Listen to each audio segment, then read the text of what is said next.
Buenos días, senadores. Para preguntarles sobre por qué la decisión de ir por la ruta corta de aprobar la ley de la Fiscalía General y no por el planteamiento que hace la sociedad civil y algunos partidos en el Congreso para ir a la reforma integral del 102, rediseñar todo el andamiaje y entonces garantizar la autonomía de las futuras fiscalías. ¿Por qué la decisión de ir por la ruta corta y no, o si están negados a ir a la reforma constitucional del 102? También preguntarles qué responden a las críticas de la oposición que asegura que de repente les surgió la prisa al PRI porque quiere garantizar la impunidad sexenal, que los fiscales queden electos o sean designados antes de que acabe el sexenio. En este marco del tema del combate a la corrupción, quiero saber su opinión sobre si el canciller Luis Videgaray debería rendir cuentas por el caso de la supuesta triangulación de recursos, en el caso de Chihuahua, que presuntamente financiaron las campañas del PRI en el 2016. Si esto sería un ejemplo de que de verdad en el fondo el PRI quiere ir en el combate a la corrupción. Gracias. No es que sea la ruta corta, es la ruta que tenemos en la Constitución. Es el marco jurídico que ya nos hemos dado en el 102 constitucional. Como todo puede ser perfectible, pero ahora para poder proceder al nombramiento del fiscal general, lo primero que se tiene que hacer como condición sine qua non, una condición previa, indispensable, es la ley orgánica de la Fiscalía General de la República. ¿Sí? Que queremos luego revisar el modelo para que entonces, en lugar de una Fiscalía General, haya 3 fiscalías y no dependan el fiscal de la República y de la anticorrupción del fiscal general, también es discutible. Pero lo que tenemos en la Constitución hoy es este marco y este andamiaje. Lo que estamos pidiendo simplemente es cumplamos con lo que ya hoy dice la Constitución, terminemos con la ley orgánica y nombremos a los fiscales que está pendiente. Y por supuesto que más adelante, si se quiere abrir esa discusión, estamos totalmente dispuestos a hacerlo, pero no que eso atore el resto para efectos de poder completar el sistema anticorrupción. Segundo, otra vez, la hipocresía, y a veces me permiten una imagen muy bonita para ustedes, otra vez la hipocresía y la doble moral de Anaya. No es que le dé ahora, no es que sea una prisa la que tiene el PRI o la coalición o el candidato José Antonio Meade por cuanto hace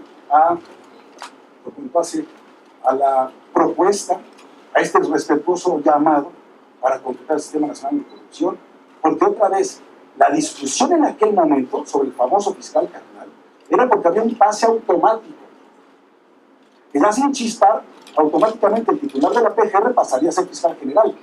Aquí con el mecanismo que se tiene previsto constitucionalmente, se tiene que hacer una convocatoria. Una convocatoria por parte del Senado. Se apunta quien quiera.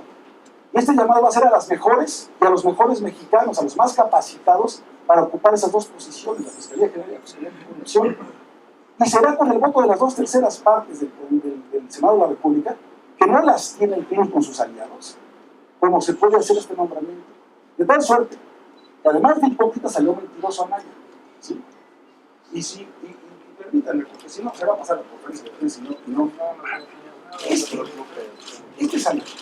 A ver. En esta misma, este es Anaya. Aquí mismo, en este mismo evento, se refirió a la hipocresía, a la corrupción. Él dijo que había prisas, que se quería hacer una suerte de carta de impunidad para nombramientos a modo. Es ignorante, o más bien quiere engañar, porque ya debería saber cuál es el mecanismo para estos nombramientos. Me decían a mí traidor por haberme salido del PAN. Ahora, yo no sé qué es más penoso.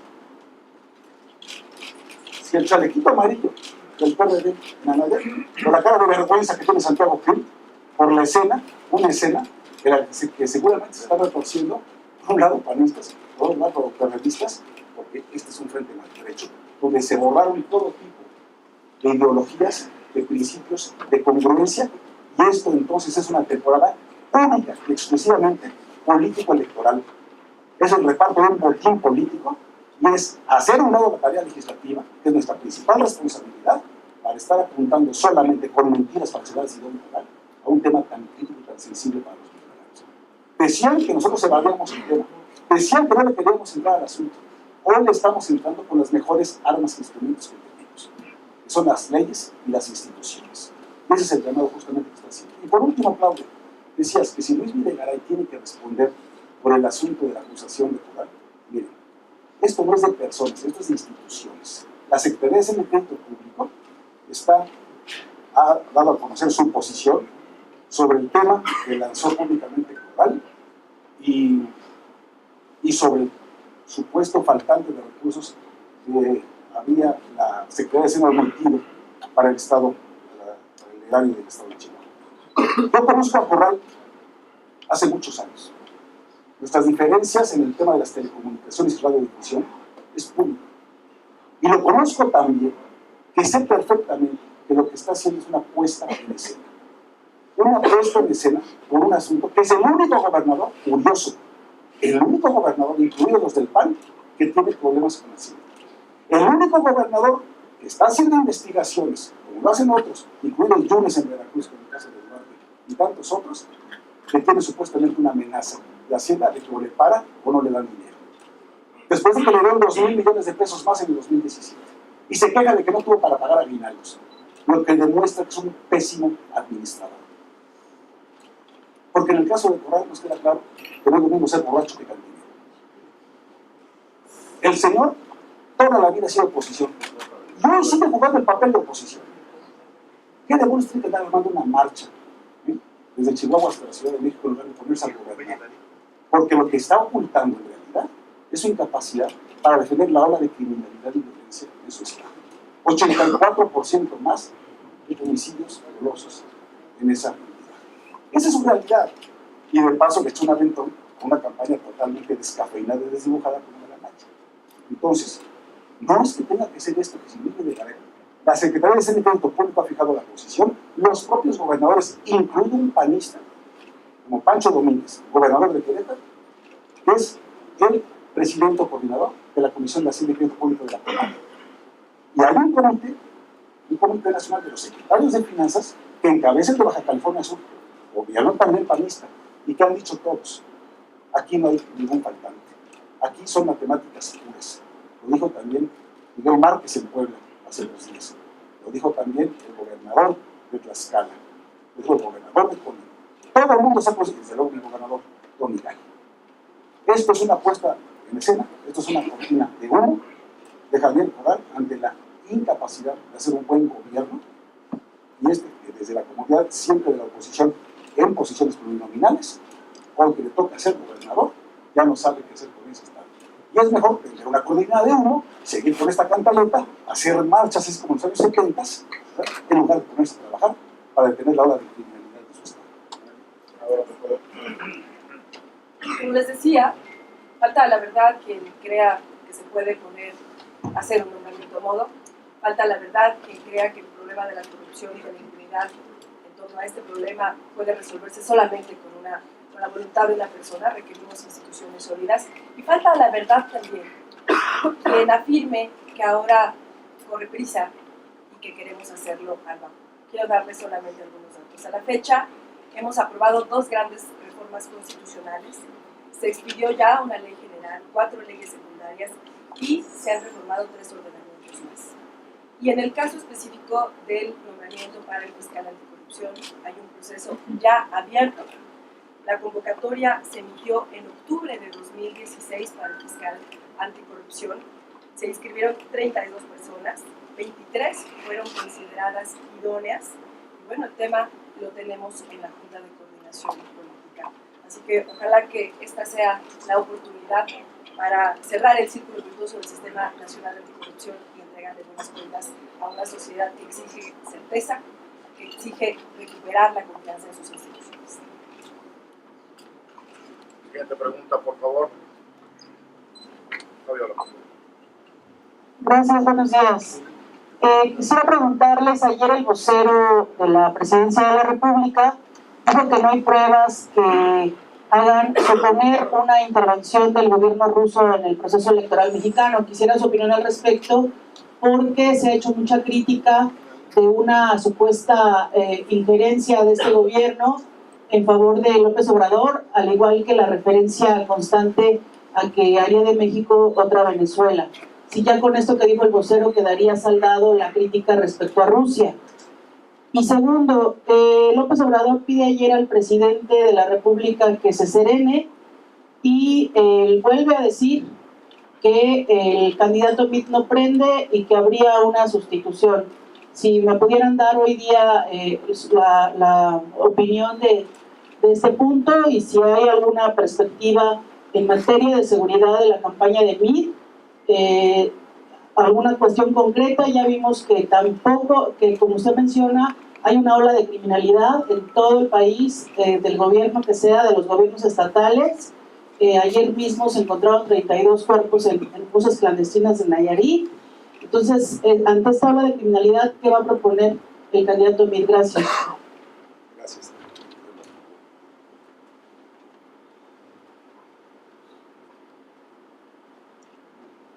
Bueno, en primer lugar, también seguí con atención la conferencia de prensa de Eduardo Sánchez, vocero de la Presidencia de la República, y él dice: nosotros no tenemos evidencia de esa injerencia, de esa posible intromisión de Rusia en el proceso electoral mexicano.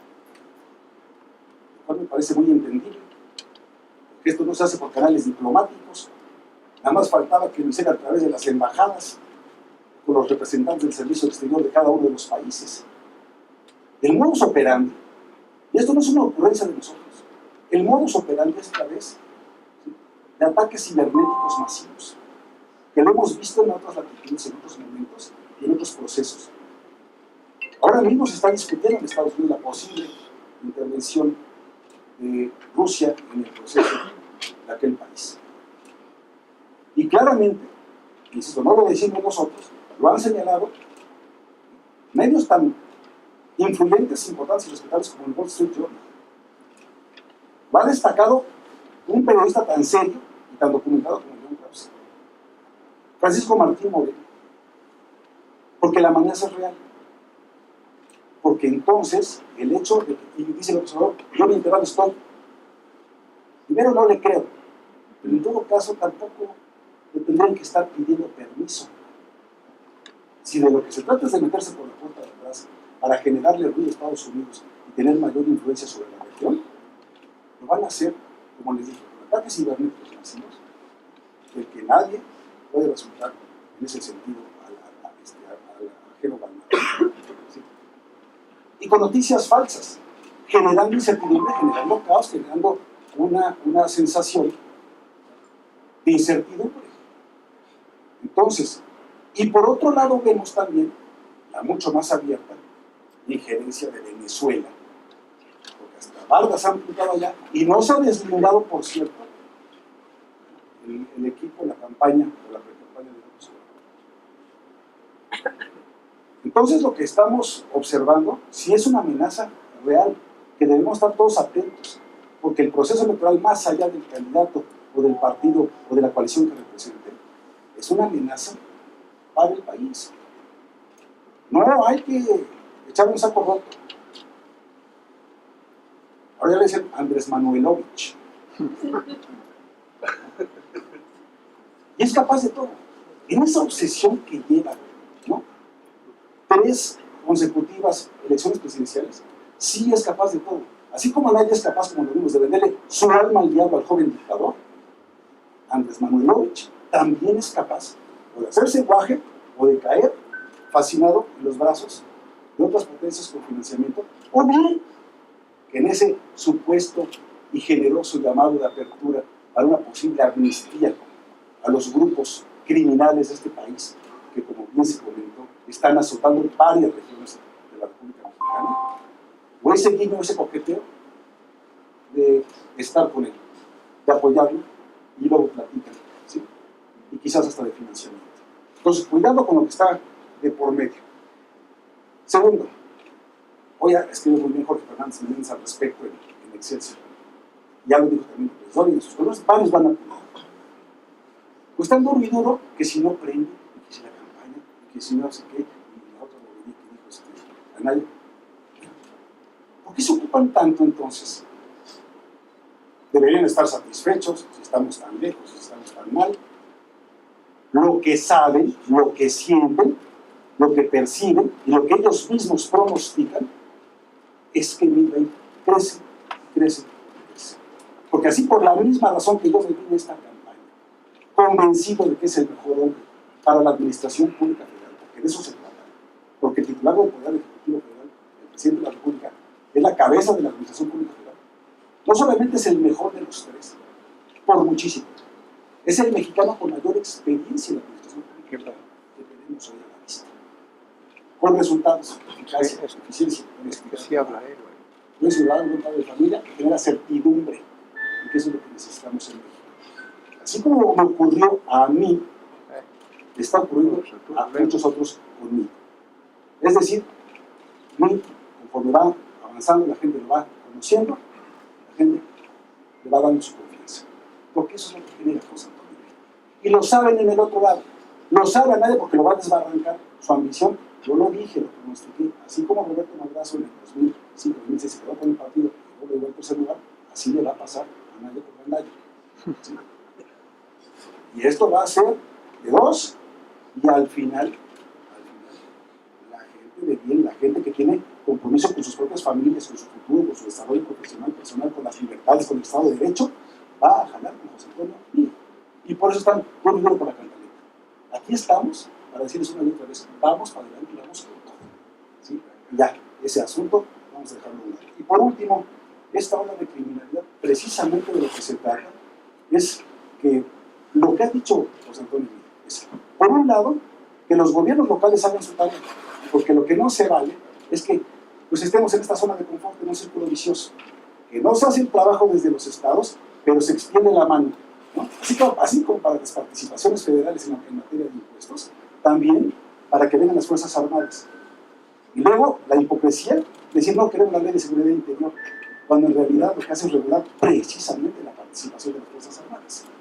Pero hay dos rutas y dos vías que ha propuesto José Antonio Meade muy concretas para atacar de una manera distinta el tema de la criminalidad y de la delincuencia organizada. La ruta del dinero y la ruta de las armas. Si somos capaces, con inteligencia, en colaboración entre los órdenes de gobierno, ¿sí? Y con un marco jurídico certero como lo tenemos en la Ley de Seguridad Interior, es que vamos a poder seguirle la ruta al dinero y quitarle el patrimonio, que es lo que más les duele. Procesos de extinción de dominio de sus propiedades y de su dinero, y también la ruta de las armas con la que están matando tanta gente en México. Concretamente, eso.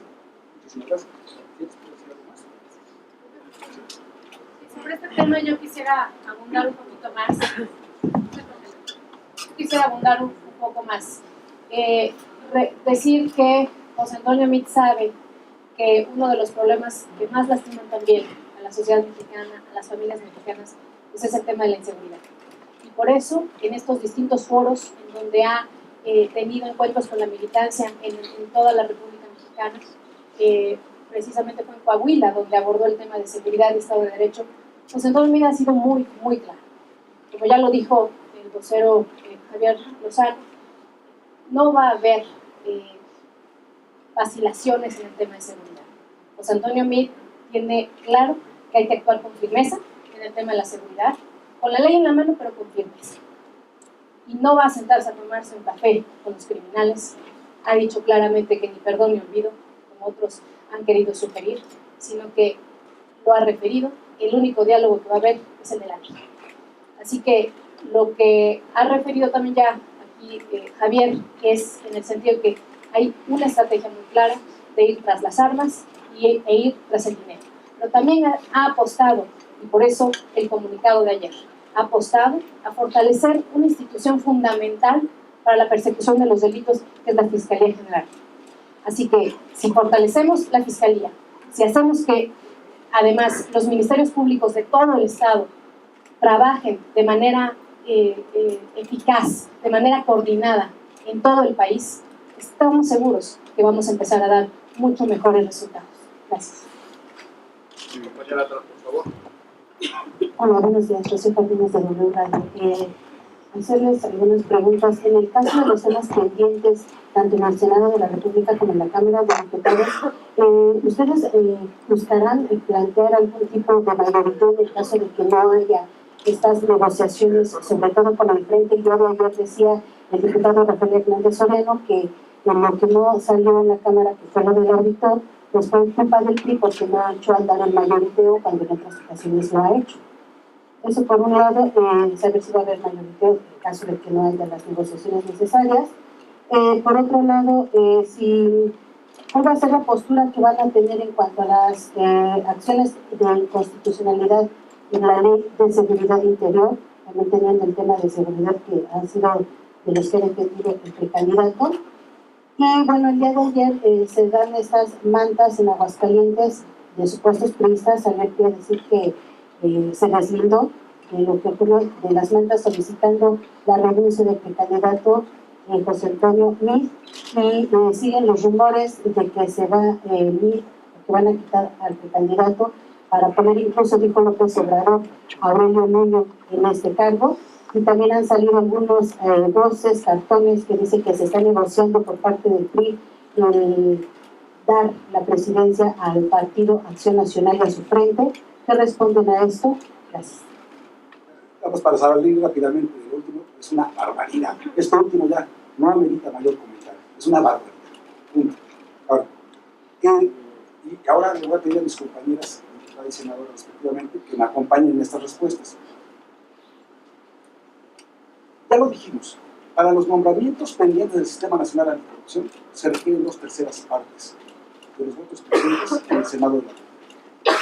No hay manera de manejar, no hay forma de ejercer mayoría. Y cuantas veces ha sido necesario sumar los votos suficientes para que, como en toda democracia, se respete la mayoría de votos para sacar adelante una reforma, también se ha hecho. Que no nos vengan que cuando de pronto vamos por un lado y los otros van por otro, y no les alcanzó para hacer la mayoría, entonces impusimos una reforma. No, señor, eso se llama democracia en cualquier parlamento. Pero en este caso concreto, para el Sistema Nacional Anticorrupción, no puede haber nombramientos sin el voto de las 2/3 partes, así que no hay posibilidad de mayoriteo. Pero ahora que nos refiera sobre el tema del Auditorio Superior de la Federación, Mariana Benítez. Sobre el tema de las acciones de inconstitucionalidad sobre la Ley de Seguridad Interior, o sobre algunos de sus componentes, es algo que no nos sorprende, ya lo habían anticipado tanto Comisión Nacional de Derechos Humanos, algún grupo de senadores, había el INAI mismo, lo sabíamos y ¿saben qué? Lo celebramos para que sea la Suprema Corte de Justicia de la Nación, como tribunal máximo y la última palabra de instancia en este país, para poder, en todo caso, acreditar o avalar el contenido perfectamente apegado a la Constitución de la Ley de Seguridad Interior, como nosotros pensamos que es, que así lo aprobamos. Pero si acaso parte de ese contenido tiene algún componente, algo que amerite o reflexión, o que tenga o amerite ser expulsado de la ley, también sabemos respetar lo que emite la Suprema Corte de Justicia de la Nación. A diferencia de otros que les da por mandar al carajo las instituciones, las reformas, la política exterior, nosotros somos muy respetuosos de las leyes, de las instituciones, de la Suprema Corte de Justicia de la Nación, de la división de poderes. Así que celebramos que esta discusión se dé abierta y vamos a acatar lo que en última instancia. Pero yo estoy seguro de que lo que quede de la Ley de Seguridad Interior, espero que sea todo, pero lo que quede después de la revisión de la Suprema Corte de Justicia de la Nación va a ser infinitamente mejor que lo que teníamos antes de su aprobación. Y por último, lo de las mantas de Aguascalientes, incluso yo pude hacer alguna expresión con el periódico Reforma, es una auténtica facha, es una falsedad, es una trampa. Lo que les decía, el PAN, el joven dictador Anaya, todas las prácticas que estaba usando de otros institutos políticos en otros momentos o incluso en la actualidad, lo estaba aplicando con creces. Porque ya tuvo que salir, ¿sí? Porque ya tuvo que salir el propio presidente del Comité Estatal, ¿sí? ¿Cómo van a referir ustedes? Para desmentir esas mantas. ¿Sí? Así, de ese tamaño, está el miedo del crecimiento de mí y del estar desplazado a un lejano tercer lugar. Es más, hasta el nombre y apellido le pusieron al responsable, que es un compañero de Mariana Jorge López, un secretario de la Comisión de Transportes de la Cámara de Diputados, que por cierto está plagado de conflicto de intereses, porque él es transportista y es secretario de la Comisión de Transportes de la Cámara. Entonces, ya quedó desmentido. Y así como está, no nos vamos a dejar de una sola. Vamos a salir a atajarlas todas, a aclararlas todas, para que haya el derecho a la información que ustedes tienen, a través de ustedes toda la población, sepan quiénes tienen y qué estamos haciendo. Entonces, sí, María, por favor. Gracias. Gracias. Simplemente confirmar que no, el PRI nunca le ha apostado a aprobar reformas o leyes a base de mayoriteos. Simplemente decir que en el caso particular del auditor superior se pudo estar en posibilidades de construir una mayoría y el PRI le apostó a sacar una decisión tan importante como es el nombramiento de auditor superior de la Federación por consenso. Y lo seguiremos haciendo. Nosotros siempre hemos actuado, liderados por nuestro coordinador César Camacho, hemos actuado con absoluta responsabilidad e, insisto, privilegiando los consensos. Porque una decisión de esta magnitud tiene que tener absoluta legitimidad, tiene que tener fuerza ese nombramiento y no vamos a lastimarlo de esa manera. Sin embargo, en otro tipo de reformas o discusiones que vamos a tener, vamos a actuar con responsabilidad. Tampoco nos vamos a detener, tampoco vamos a paralizarnos porque haya una oposición sistemática, como hemos visto en la Cámara en distintos momentos, sino que vamos siempre a estar poniendo, como lo ha hecho el día de ayer José Antonio Meade, los temas sobre la mesa y convocando a la construcción de consensos. Y en relación con lo de las mantas, ya lo refirió Lozano, pero también reiterar que sí, efectivamente, el presidente del Comité de Estatal allá en Aguascalientes, inmediatamente, de manera oportuna, salió a aclarar que no se trata de eso, que el priismo de Aguascalientes está más fuerte que nunca, más unido que nunca, y en torno al liderazgo de José Antonio Meade. Así que esto que vimos ayer, pues se trató de una burda maniobra, ya lo refirieron de quién, del frente, y efectivamente el implicado en esto, entonces también un compañero diputado federal que además me parece que está implicado y siendo investigado por presuntas conductas ilícitas. Gracias.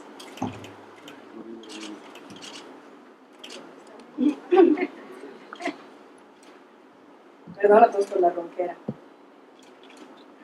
Ojalá que nadie pretenda esconder su falta de voluntad política en argumentos tan falsos como el mayoriteo. Insisto, en el Senado ninguna fuerza política tiene mayoría. Hemos trabajado estos casi 6 años con acuerdos, con respeto, con diálogo. Ojalá que sigamos haciéndolo así. En el tema de la Ley de Seguridad Interior, tuvo un proceso muy interesante. Fue aprobada por la Cámara de Diputados. Actuamos de manera responsable como Cámara Revisora. Ambas cámaras, hay que decirlo, escuchamos especialistas, escuchamos a la sociedad interesada en el tema y contra todos los pronósticos, otra vez en los últimos casi minutos del periodo de sesiones hicimos modificaciones y estuvimos en coordinación y en contacto con las diputadas y los diputados y logramos aprobar esa reforma. Hoy, gracias al diseño constitucional que tenemos, la Suprema Corte de Justicia puede revisar la constitucionalidad y como ya ustedes han sido testigos, hay posibilidades de hacer observaciones y de ir por la vía de la legalidad. Estaremos atentos a lo que resuelva la Suprema Corte de Justicia de la Nación y por supuesto que acataremos y seremos respetuosos de las definiciones que tome el máximo tribunal de este país. Yo he hablado hasta ahora como presidenta de la Junta de Coordinación Política. Permítanme que hable también de manera personal y que hable como periodista. Ni las guerras sucias, ni las cortinas de humo van a evitar que los priistas, que quede muy claro, vayamos hasta la victoria con José Antonio Meade. Vamos convencidos, vamos unidos y vamos sin titubeos porque sabemos que es el mejor hombre para gobernar este país, porque conocemos de su honorabilidad, porque conocemos de su honradez, de su capacidad de entregar resultados ahí donde ha tenido una responsabilidad. Y bueno, pues qué interesados y qué preocupados están nuestros adversarios. Nosotros estamos concentrados en la tarea que nos toca con respeto a la legalidad para conseguir el tiempo. Gracias. Compañeros, muchas gracias por su asistencia a esta conferencia de prensa. Nos vemos muy pronto.